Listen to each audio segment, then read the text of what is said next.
लोकसभा चुनाव एकदम चरम पर है और बस कुछ ही दिन बाकी हैं कि पूरे भारत का चुनाव होगा और कौन भारत की सरकार का अधिपति होता है ये चुना जाएगा। लेकिन उससे पहले बहुत कुछ हो रहा है। भाजपा के लिए सनातन और हिंदू धर्म को आगे बढ़ाना कितना सही कदम साबित हुआ है इस सब में, उस पर आज बात करने वाले हैं। इस पर चर्चा करने के लिए मेरे साथ मौजूद है राजस्थान की राजनीति के चाणक्य और पूरे भारत के पटल पर राजनीति को बारीकी से समझने वाले चंद्रराज सिंघवी। इसी के साथ वो शिवसेना के प्रांत प्रभारी भी हैं, एक्स कैबिनेट मिनिस्टर भी हैं और कहीं ना कहीं बहुत लंबा समय उन्होंने राजनीति में बिताया है। सर, जिस तरीके से भाजपा का लगातार हिंदू धर्म को बढ़ावा देना, राम मंदिर बनाना, काशी विश्वनाथ बनाना, उसके अलावा उज्जैन में वो भी बनाना, ये लगातार मंदिर बन रहे हैं और लगातार हिंदू धर्म को आगे बढ़ा रही, ये कदम कितना अहम साबित होगा लोकसभा चुनाव के लिए? बहुत अहम साबित होगा।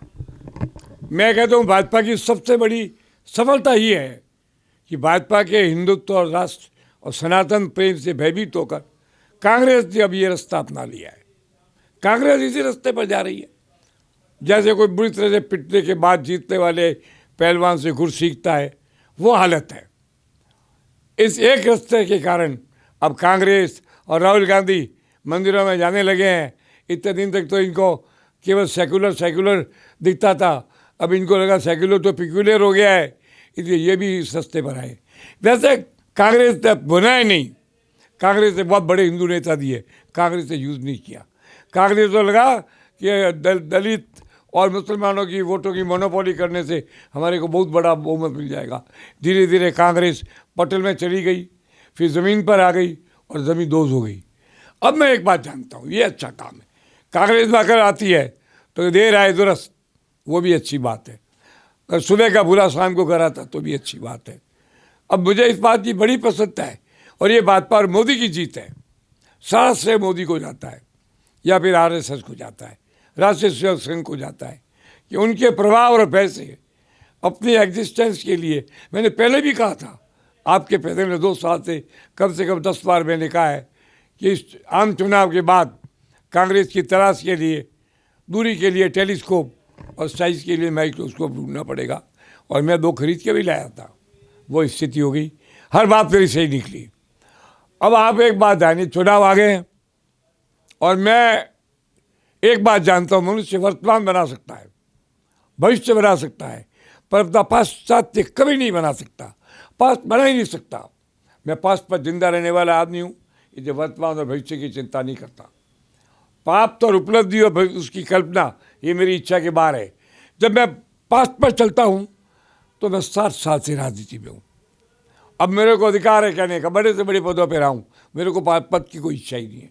मैं पहले भी कह चुका हूँ, पर पद और कद की लड़ाई में मैं पद को कमज़ोर मानता हूँ और अस्थायी मानता हूँ, कद को स्थायी और मजबूत मानता हूँ। मेरे इस धारणा में कोई परिवर्तन नहीं है।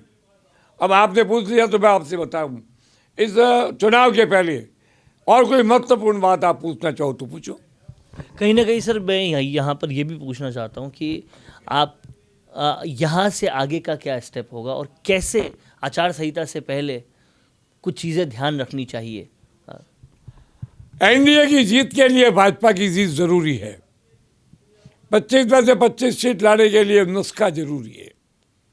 ये बात नहीं है कि आज कांग्रेस मर चुकी है। आखिर कांग्रेस 70 सीट लाई है, तो मैं कांग्रेस को डेड बॉडी नहीं मानता, पर मैं तो प्राय मानता हूँ, मृत नहीं मानता। आपने पूछा तो भजन लाल जी, वैसे भजन लाल जी 56 साल के हैं, मैं 62 साल से राजनीति में हूँ। बहुत अच्छे आदमी हैं, मैं उनकी शराफत, ईमानदारी और भावना की बहुत कदर करता हूँ। पर इस बार जब मंत्रिमंडल का गठन हुआ तो कुछ गलतियाँ रही है, और लोग तो कहेंगे नहीं कि सब लोगों को मंत्रियों की मेहरबानी, उनकी सिफारिश, उनके काम धंधे, उनका बिजनेस चाहिए। मेरा न तो काम धंधा है, न मैं सिफारिश करता हूँ, न मैं मिलता हूँ, इसलिए कड़ी और सत्य बात कहता हूँ। इस मंत्रिमंडल गठन में बड़ी गलतियाँ हुई है। पहली गलती तो हुई है कि एक भी जैन कैबिनेट में नहीं है, जो होना चाहिए, जबकि जैन, अग्रवाल और मैसी 90% बीजेपी को वोट देते हैं। ये घोर अन्याय हुआ है जैन समाज के साथ। दूसरा, एक भी यादव नहीं है, ये भी गलत हुआ है। यादव भी कोई कांग्रेस के गुलाम नहीं है, मुरीद नहीं है।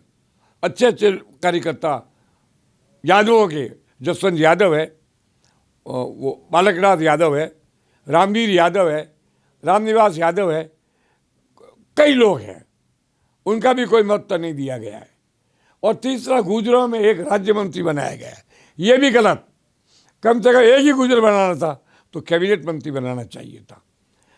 और चौथी गलती ये रही कि इन्होंने जब चयन किया तो केवल अपनी पसंद और नापसंद देखी, योग्यता नहीं देखी और इतिहास नहीं देखा। इतिहास और योग्यता देखते तो किरोड़ीलाल मीणा कम से कम उप मुख्यमंत्री होना चाहिए था। उनका न होना अखरता है। मुझसे 100 आदमी मिलते हैं, 90 लोग पूछते हैं कि किरोड़ी जी को उप मंत्री क्यों नहीं बनाया। मैंने बोला ये मुख्यमंत्री का प्रेरोगेटिव है, किसको बनाना नहीं बनाना हम कमेंट नहीं करते, पर आम जनता की भावना की हम कदर करते हैं। अब भी टाइम है, 6 जगहें खाली है। एक साधारण जाट, कोई भी हो, कई जाट है, आपने जिन जाटों को लिया है वे बहुत ज़बरदस्त नेतागिरी के जाट थे। साधारण जाटों और साधारण राजपूतों में भी एक एक जगह खाली है। अगर ये 6 भर देते हैं बहुत बड़ी मदद होगी, वरना 6 सीटें आज भी ऐसी है जहाँ कांग्रेस बराबर की टक्कर लेगी। उनमें नागौर है, झुंझुनू है, सीकर है, बाड़मेर है और यहाँ तक कि टोंक भी है, अजमेर भी है। इनका इलाज करना चाहिए। लेकिन भाजपा को एक कहावत है, सीख वाई को दीजिए जाको सीख जाए और सीख वानर को दीजिए तो घर बया का जाए। इसलिए मैं कोई राय नहीं देता हूँ, मेरे विचार है, मैं विचारों पर प्रतिबंध नहीं लगाता, विचारों पर ताला नहीं लगाता। अब हमारे पास तो शिवसेना है, तो मैंने एकनाथ शिंदे जी को क्लियर कहा है कि मैं केवल राजस्थान शिवसेना का प्रभारी रहकर अपना समय वेस्ट नहीं कर सकता। या मैं कितना भी जोर लगाऊं तो पार्टी खड़ी नहीं की जा सकती, काम किया जा सकता है। अब हम प्रचार करते हैं तो एक फ़र्क है, अभी मोदी जी बड़े खुश हैं कि उन्होंने जनता दल यू को बिहार में ले लिया। मैं इस तक खुशी की बात ही नहीं मानता, क्यों? जनता दल यू जो नीतीश कुमार आया है वो राजनीतिक प्राप्त सुविधा, खेल और प्रचंड जीत के लिए आया है। एकनाथ शिंदे आया था सिद्धांतिक एकता के लिए, एकनाथ शिंदे आया था हिंदुत्व की रक्षा के लिए, एकनाथ शिंदे आया था बाला साहब ठाकरे के विचारों की रक्षा के लिए। उसका आना सैद्धांतिक है और नीतीश कुमार का आना ये सामयिक है। बहुत फर्क है दोनों के बीच। और मैं एक फ़र्क को कहता हूँ, मैं तो लड़ा हूँ जब नीतीश कुमार बहुत ज़्यादा बोलता था मोदी के खिलाफ। मैं जेडीयू का राष्ट्रीय महासचिव था, मैंने इसकी बोलती बंद कर दी थी। इन्होंने मुझे हटा दिया बाद में राष्ट्रपति महासचिव, मैंने इसकी भी परवाह नहीं की। मैं आज भी कहता हूँ कि मोदी के समर्थन के लिए किसी को शत्रु बनाना पड़े तो मैं 24 घंटे तैयार हूँ। लेकिन ये मैं, और इससे भी ज़्यादा ज़रूरी है कि मोदी के पीछे भी जड़ों में कौन है। मोदी की जड़ों में आरएसएस है, राष्ट्रीय सेवक संघ है, जो हिंदुत्व के हर काम आती है, राष्ट्र संकट में काम आती है, सीमा में झगड़ा हो तो काम आती है, भूकंप में काम आती है, ज्वालामुखी में काम आती है। उस संस्था के जड़ों में रहने के कारण मोदी एक मजबूत हिंदुत्व का नेता बना है, अपने आप में नहीं बना है। भाजपा तो कभी नीतीश को लेती है, कभी छोड़ देती है।